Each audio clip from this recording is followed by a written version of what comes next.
How's it going, boys and girls? My name is Michael SK, and welcome back to Katawa Shoujo. So in the last episode, we met Lily, and we met, I can't remember what her name was.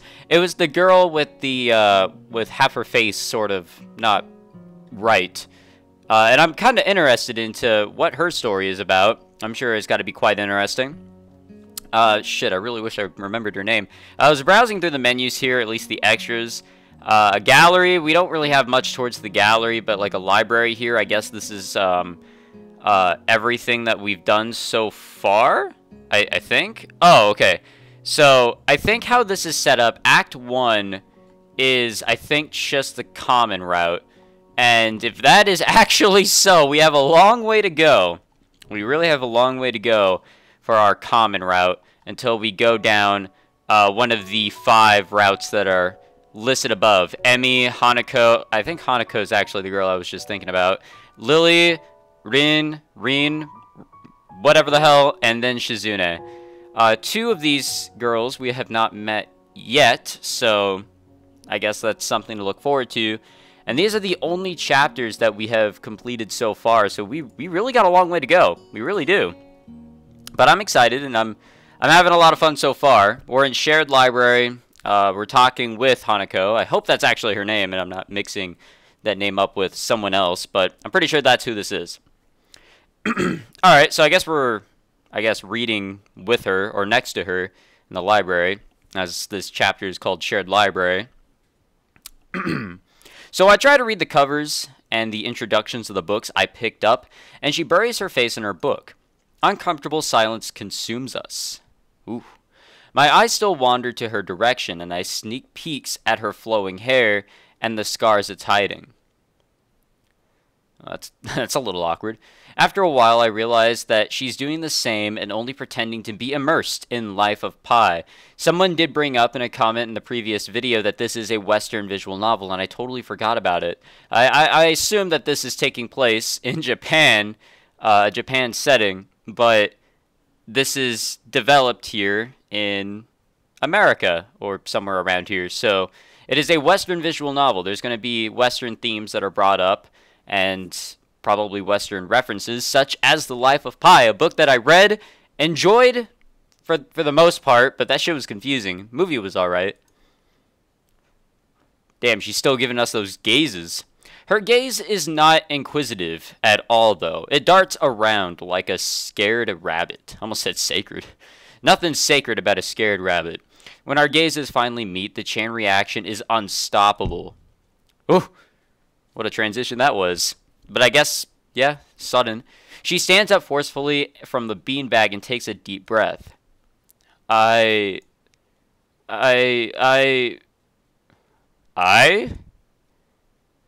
got to go do something. Alright. Without warning, Hanako takes off and runs towards the counter. Her hair-like takeoff catches me so off guard that I don't manage to go after her until she has a good head start. By the time I reach the counter, she is nowhere to be seen. And here's the librarian and Lily. Lily and Yuko are happily chatting away. Knowing that I won't be able to catch Hanako myself, I approach the girls. Hey, did you see, notice a girl run past here? Maybe? What did she look like? Long dark hair, kinda shy. She had, well, some scars on her face. You wouldn't be talking about Hanako, would you? Yeah, that's her. I saw her reading and tried to talk to her, but I think I scared her off or something. Oh dear. Yuko, would you excuse me? I'd better try and find her. Sure. I'll just hold on to these until you come back. What's going on? I'm sorry, but I'll have to explain it to you some other time. Right. I'll see you later then. Lily hastily grabs her cane and hurries out of the library, leaving me alone with Yuko. I don't think I'll ever get the hang of this place. Did I do something wrong? What did you do? Nothing! I was just looking for some books and then she got this fit and ran off. The most offending thing I can think of was that I might have looked at her general direction a few times. Well, yeah, if she has like these, you know, pretty noticeable scars, I guess you kind of have to, you know, deal with the fact that people are going to sneak some glances, but I guess people are just, you know, shy, and there's no way around it. At least that's how I see it. What do I know? Well, she is a very timid girl. You have to be very careful around her. She can be very jumpy, I think, and she's not accustomed to talking with other people. Yeah, it shows. Isn't that a bit strange? I wonder. It's just how she is, I think. Yuko doesn't sound all that convincing. Then again, maybe this is just the norm around here. Everyone has their own problems, or else they wouldn't be here. But how should I deal with these people? Forcing myself to act overly casually only makes me feel phony. Like I was supposed to be ignoring the elephant in the room. Yuko fidgets, looking like she wants to say something to that, but resists it. I think it's an elephant only if you feel that way. I guess she doesn't have a good sense of self-restraint. It makes me smile, and she blushes heavily. What? Did that sound stupid? No, it sounded really wise. I guess you're right. It's more about me than anyone else. Neither of us had anything to add, so Yuko fills the silence by shuffling some papers around. People who have papers on their desks really like to do that. Did you find any books? I should be closing soon. I mean, this library should be closing, but I have to do it. I hope that's not too inconvenient for you. Oh, yeah, I want some books, but I left them over there because... I'll just go get them. I fetched my stack of books from beside the beanbags where Hanako and I were sitting and returned to the counter. Wow, you read a lot, don't you? I surprised myself with that too, honestly. At least, when I really think about it. I had a lot of free time earlier this year, so I kind of just started reading books to fill that time. I couldn't do much else. I see. But she doesn't say anything else, just checks out my books for me. I guess this is what they call tact. That was interesting. It's like everything else in this visual novel. Like, I really don't know how to describe everything in this visual novel. Everything is very interesting so far. If that's where I could use to describe what has happened so far, it is definitely that.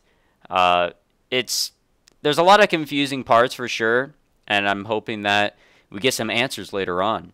Holding the library books with one arm, I throw my pocket for the key to the door. We're gonna see Kenji? A sudden sound from behind startles me, making me nearly drop the books I'm carrying or the key that I almost managed to get into the lock. Who is it? Oh, yep, it's Kenji. I turn around to see who is talking to me. It's Kenji. He seems to be in a friendly mood, although the light glinting off his glasses in the dark gives him a sinister look. It's just me. This makes him pause and lick his lips nervously. Who is me? I don't know anyone called me. Are you some new guy again? His voice is suddenly strained and quick. Yes, but we've met before. Yesterday. I don't think so. I remember someone who I met only yesterday. When was that? What day is it today? I tried to ignore him. Is he joking or what? Prove that we've met before. You live across the hall. You're Kenji. Jesus Christ, what is his face? What is his stance? Kenji jumps back, his eyes filled with an uncomprehending fear. How do you know my name? Damn, this can only mean one of two things. Either we have met, and you are telling the truth, and I just can't remember it, or you are a spy. He pauses. A psychic spy.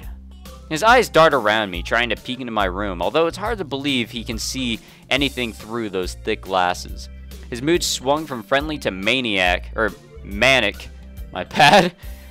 But what's the difference in less than a minute? I'm not psychic. I can hear a fucking helicopter and a plane outside. Jesus Christ. How do I know that? I'm not a mind reader. He's not smart either. Kenji points a finger in my face damningly. Unlike you. Stop that, man. We met yesterday. What's wrong with you? I live in this room. Lies. If you think you can pass as Hisao because I'm legally blind, you are sorely mistaken. You don't even look like him. I mean, the resemblance is real slim. Maybe at a distance, but who do you think you're kidding? I want to grab him by the shoulders and shake him. Exasperated, I rub my eyes and let out a heavy sigh. Stay there. Kenji comes closer, one careful step at a time. I stay still, lest he assault me physically, although I doubt he could do much damage even if he did. Oh, wait. I see it now. Damn, it really is you. Sighing again, and then once again, for good measure, I step backwards just in case. What's up, man? You don't look too good. I think. Something wrong? Yeah, kinda. I don't know. Just had something stupid happen to me. A few stupid things, actually. Even if you discount this one. I can't get a proper touch on other people here. And I have no idea if it's because of me or because of them. I don't know why I'm telling this to Kenji. It's not like we've had any contact either. That's rough, dude. Yeah, I'm sorry calling you a psychic spy and all, but, you know, you can never be too careful. That's the hard reality we live in. Not really! Well, maybe. Who knows? I'm slowly starting to think that Kenji isn't necessarily living in the same reality as the rest of us. You see, this is how it is. The world. There is no justice, you see? Even when I lose, I win, because I don't lose the lesson. What does that even mean? It doesn't matter. Then why are you bringing it up? He dismisses it flatly with a wave of his hand. So what happened? Why the long face? Do you have a long face? It's nothing. I scared some girl off accidentally. Literally, too. She actually ran away from me. Was my fault, really. I think. I'm not really used to all this yet. A girl? A cute one? Cute? That's a hard question. She had a nice body and really beautiful hair, but the face... I guess it could go either way. But what do we actually say here? You know what? Yeah, she was pretty damn cute, alright? Like, even if she has that scar, that doesn't beat, you know, the cuteness that is inside her soul. I really don't know what I'm saying, but I personally thought she was pretty cute. So we'll save it. I feel like I really don't have to save here, you know. I'm pretty confident in my decision here. I feel like nothing can go wrong by me saving there. And I guess I'll save another slot. We're in Bizarre and Surreal, which really explains what's going on here. So, yeah, she was cute. Yeah, cute, I guess. I knew it! There are a lot of cute girls here. A strangely disproportionate amount. I believe this is one of the dark secrets of the school. I tried to warn you, man, but did you listen? I don't remember any such warning. Dark secrets? Yes, dark secrets. Extremely dark, like a black hole. Have you noticed that the number of girls in the school is slightly but significantly higher than the number of boys? It's like 60 to 40. Yeah, that's not a troubling thing. It really isn't. He turns his head to the left and stares off into the distance at nothing. Why is it like this? I mean, to the untrained eye, it doesn't appear to be that bad. But that is a full 20%. One would think that a school with such a huge pool of women would be a man's dream, but no. What I'm about to tell you could blow your mind. Are you ready? Well, probably not. I don't know where this is going, but I think I won't be missing much by cutting out now. No, I'm not ready. I only get as far as turning the doorknob before Kenji starts talking again, showing that he doesn't really care if my mind is blown or not. I believe that this school is a battleground, the site of a feminist infiltration. This disparity in the number of men to women is a clear sign of how far they have come. What the hell is this music? In case this Cold War turns hot, they will have superiority in numbers. Just another skirmish in the eternal war against the forces of the feminists. They're everywhere. In Japan, women outnumber men. It's not a 60-40 split, but it's only a matter of time, man. Even in America, women are the majority by a hair. They're building up their numbers. In the past, the buildup of a military has always been the clearest sign of imminent war. Japan is just the first step. Our economy is badass. And the country itself is small and isolated, yet a huge part of the Pacific in terms of political value. The perfect target. They are so cunning. It's expected of women. Soon the day will come when... Kenji's voice trails off ominously. Isn't feminism supposed to be the equality in women and men? Population really doesn't have much to do with any of that, really. I feel like this guy is just not smart. Even so, he looks like he'd be a geek or a nerd. He just doesn't get it. But whatever. That is why you can't trust them.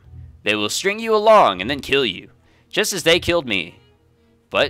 Or you will end up just like me. Oh, hell no. I can't stop myself from blurting it out. Hey, what the hell does that mean? You said it, not me. That's the best I can think of. So, you're not supposed to say something like that. Damn, so rude. Where was I? Oh yeah, vast feminist conspiracy. Stop it, stop. I lost you way back there somewhere. Somewhere around feminist infiltration. Too hard to follow?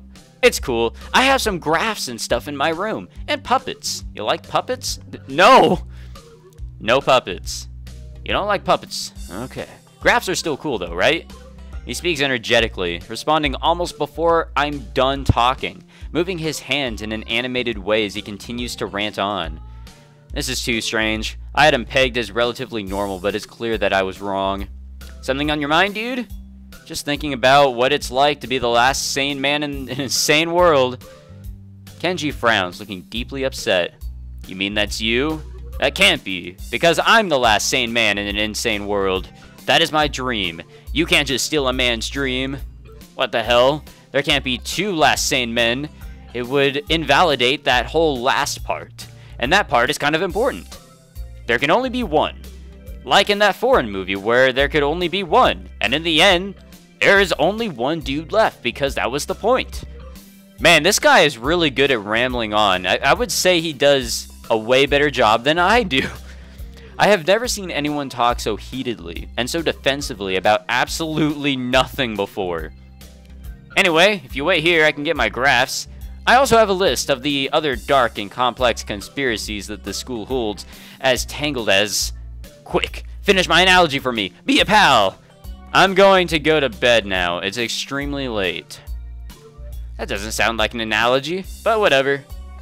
I like you. You seem like a cool dude. Well, the feeling is not mutual. Most people don't understand what I'm talking about when I try to explain the vast feminist conspiracy to them. Denial is a terrible thing. No, of course no one's gonna understand that. Later. He claps me on the back and then vanishes into his room so quickly and quietly, it's like he didn't even open the door, but instead walked right through it like a ghost. Wow, that was really interesting. Again, I'm coming back with that word. Actually, you know what? That was just straight up annoying. I don't know if I can fully digest what just happened, so I give up and just go to my room, kicking off my shoes before falling face first into bed. It takes me some time to relax and get up so I can get started on homework. It's because the sheets are cool and comforting against my cheeks, and it feels good just lying there with my eyes closed. This school is some kind of bizarre and surreal island. It's isolated on top of a mountain, and each person is stranger than the last.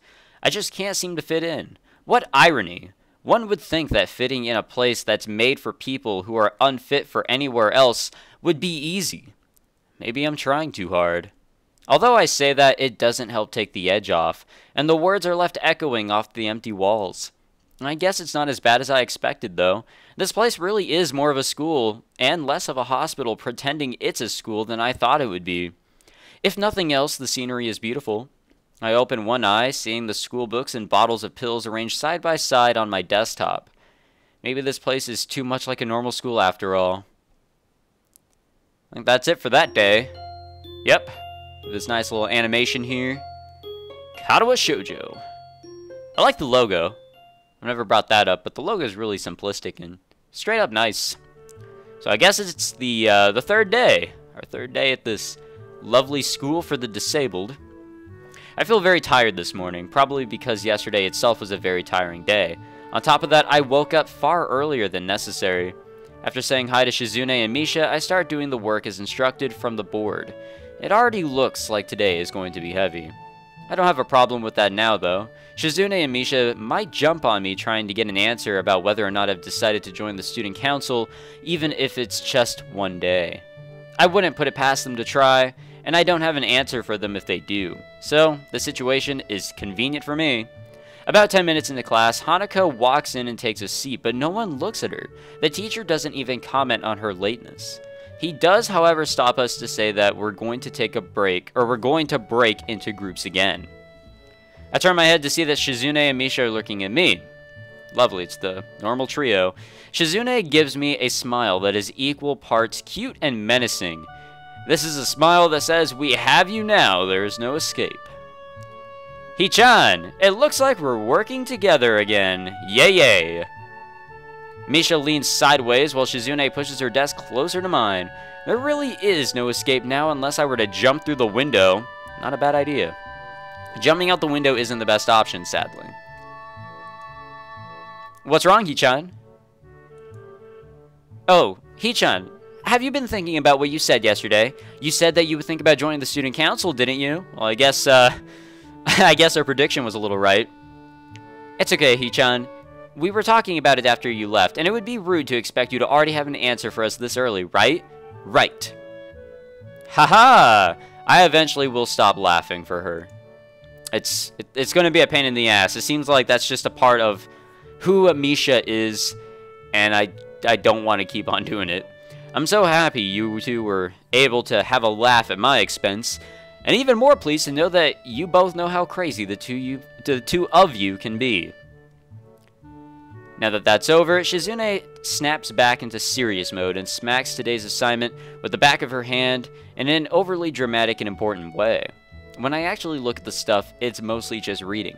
In fact, there are only 2 problems. I almost want to say something about how her rush to get started seems a bit much, considering the small amount of work. In fact, Shizune probably knows how little there is and simply doesn't care. Yeah, it seems like the workload doesn't matter to her as much as the fact that there is work. The actual amount is unimportant. She approaches everything with the same level of ambition. That's actually probably a good thing. Oh shit. There's the mysterious one. While I'm reading, I let my eyes wander around the room and catch Hanako trying her hand at solving the problems. It looks like she's working alone. I can't remember seeing her working with other people before. Thinking about how shy she is, it's understandable. Hey, that girl over there... Huh? Who, Hee-chan? Her. Hanako, over there. Does she always work alone? I think so, Hee-chan. Do you feel sorry for her because she's alone? I was just thinking that maybe she could work with us or something. No, I don't think that would be a good idea, Hee-chan. Why not? Shi-chan wouldn't get along with her. Why? Misha shuffles around the question, letting out a laugh that sounds very strange.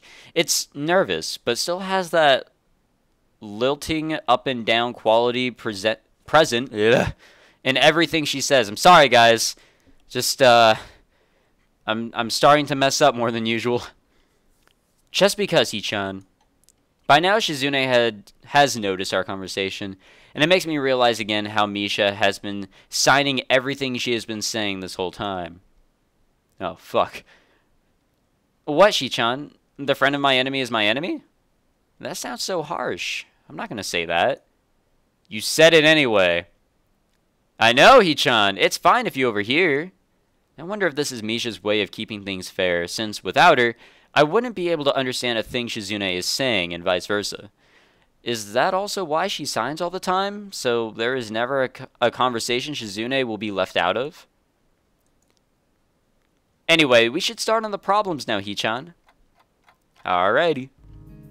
We finish with time to spare, and I decide to ask if there are any alternatives to the cafeteria, as frankly the food so far has been subpar. Well, that's normal cafeteria food for you. This ends Shizune and Misha arguing among themselves about their favorite restaurants. All of them are downtown, so I don't think we have time to go all the way there. And what about the bill? Are they arguing just for the fun of it? Maybe. They seem so distracted by it that they don't even notice the start of the actual lunch break. I look over my shoulder towards the back of the classroom. There she is again. Damn, she's so mysterious. I want to know more about her. She seems to be studying her notes from the previous class. It's an odd sight. Everyone else in the class is busying themselves with the lunch break. Socializing, gossiping, rearranging desks. The only ones with actual boxed lunches mixed and chattering like everyone else, only interrupted by short bouts of eating. But when I watch Hanako, it feels that I'm the only one who can see her, almost as if she was invisible, sort of hiding in plain sight. Is she being bullied? Is she isolating herself from the rest of the class on her own accord? And it looks like she noticed us. I see her look over her shoulder towards the classroom's rear door. Or maybe she didn't notice us. Come to think of it, she hasn't turned a page since I've started watching her. I guess she's waiting for someone. What to do? This could be a little tricky here, because I want to know more about Hanako. I don't think we should just like ignore her, but maybe ignoring her is the best thing to do, because we don't want to get in her way, right? This one's gonna be kind of difficult here. Like, all right, we'll save it here, and we'll do this this decision making for sure. I wonder how many save states I can make. I really hope I don't run out. I ran out in Persona 5, and that wasn't fun. Yeah, because if we read our book, we won't get in her way. It seems she's shy. She likes to be to herself. But if we approach Hanako, maybe we can get a little closer to her. But at the same time, we could be bothering her. But you know what they used to say back when it was a regular saying? You only live once. YOLO. Let's give it a try. Let's see what happens, alright? Go talk with Hanako. I still feel bad for making her run away yesterday, so I'd better say something. Alright, here we go, guys. The moment of truth. Hey there, Hanako. Hisao. Well, at least she remembers my name. Hey, I just wanted to apologize for yesterday. I didn't mean to startle you or anything. I'm just new here and thought I should get to know my classmates. Oh, maybe this was the right choice. Maybe this was it. Shit. I like that face she's making. It looks peaceful, despite the scars. As Hanako looks up at me, I notice her scarring once more. It's a little bewildering that you can barely notice it from across the room, but it's so noticeable from close up. That's okay. It was my fault. Nah, that wasn't anyone's fault. It just kind of happened. So, are you waiting for someone? I saw you looking at the door before. Yes, Lily. Oh, they're friends! Oh, you mean Lily the blind girl? Hanako only nods in response, and I can't help but wonder if defining people through their disabilities is a faux pas? I don't know what that is. Of the worst kind or just normal here. I guess that explains why Lily took off after her yesterday. She seems like Sorry. She seems like a nice girl. Are you two friends? Yes. As if hoping for Lily to appear, she checks over her shoulder again. I think I'm making her nervous again. I hope I'm not disturbing you right now. No, that's not it. It's just easier if Lily doesn't come here. What? Oh, because it's hard to get around the classroom? Not really. Hanako's gaze drifts past my shoulder and towards Shizune. Shizune? Hanako nods again. What about her? Don't they get along? Hanako shakes her head. Clearly this is something she doesn't want to talk about. It doesn't make a strange sort of sense, Shizune and Lily not getting along so well. Communication between the two would be all but impossible. It's hard enough talking to Shizune through Misha, even when you can see whose hands are talking. Hanako is so focused on Shizune that I am the first to notice Lily at the door. Oh, she's here now. Hanako spins around to confirm this. Upon seeing Lily, she moves quickly to the door. Lily. Ah, Hanako, good morning. Is the president here? Yes. Hanako glances over her shoulder at Shizune again, as if to confirm she can't hear them, even though that's impossible. I suppose we'd best be off then. Lily's sigh and tone of what seems like frustration makes me raise an eyebrow. I guess there's some kind of enmity between the two. It's intriguing, but that's not really something I'd ask about. I'm sure if they wanted me to know, then they would tell me. It's only my third day here. I should be trying to make friends, not finding out why people are enemies. Still, it's a little funny to find out that this school has little feuds, just like my old high school. Even if people are more tolerant of others, they're still going to get on each other's nerves. Hey Lily, how are things? I'm sorry I made you run off yesterday. Oh my, is that Hisao? I didn't realize you were here. It seems that Lily is a little embarrassed about being so frank in front of me. Sorry, Lily. I thought you realized. No, it's alright, Hanako. Hisao, please don't worry about yesterday. It was just a misunderstanding. If you say so. I'm still working this place out. Well then, I think you'll find most people here a lot more forgiving than elsewhere. If you are feeling a little confused, please don't be afraid to ask questions. Sure, I'll remember that. Lily. Lily gives a small nod of acknowledgement. I'm sorry, Hisao, but we must be off. Hanako really doesn't look all that comfortable here right now, and Lily still seems a little embarrassed. I wonder if my apologies really made any impact. Mind if I accompany you two?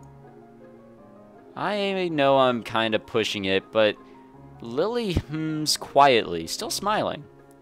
I'm sure that we could accommodate you, can't we, Hanako? She looks at Lily, then at me, and then she freezes wide-eyed.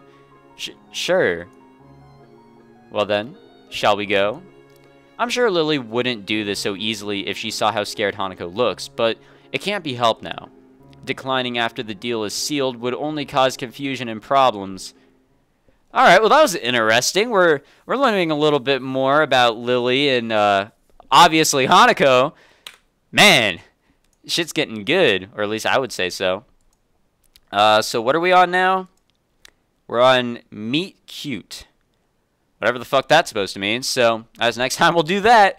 Thank you very much for watching, boys and girls. If you enjoyed this episode of Katawa Shoujo, make sure you leave a like and subscribe for more. This was a really good episode. I was really into it. Got to learn about a feminist conspiracy through Kenji. Got to learn a little bit more about Hanako. Got to learn that Hanako and Lily are friends. That there's something of a feud between Shizune and Hanako/Lily. Something's up, and I can't wait to find out more. Hope you guys are interested in the adventure as I am, because this is some juicy shit right here for sure. All right, I'll see you guys next time. Take it easy, guys.